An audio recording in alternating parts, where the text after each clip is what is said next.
ሶላታችንን ስናጠናቅቅ የነበረን አቀማመጥ ሳንቀይር የታጠፈውን እግራችንን ሳንዘረጋ እንዲሁም ሌላ ወሬ ምንም ሳናወራ በፊት ከሱብህ ሶላት በኋላ 10 ጊዜ ከመግሪብ በኋላም 10 ጊዜ لا إله إلا الله وحده لا شريك له له الملك وله الحمد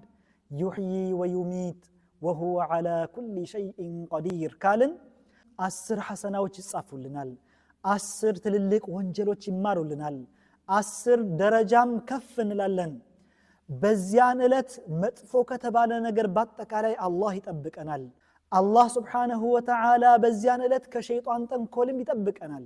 በዚያ እለት የሚፈጸሙ ከሽርክ ውጭ ያሉ ወንጀሎቻችንንም አላህ ይምረናል ነብዩና ሙሐመድ አለይሂ ሰላቱ ወሰለም አልኢማሙ الترمذي صحيح ነው ባሉት ሐዲስ ላይ የነገሩን ነው ሁላችንም ይህን ታላቅ ነገር ልናሳልፍ አይገባም አላህ የተግባር ሰዎች አድርገን والسلام عليكم ورحمة الله وبركاته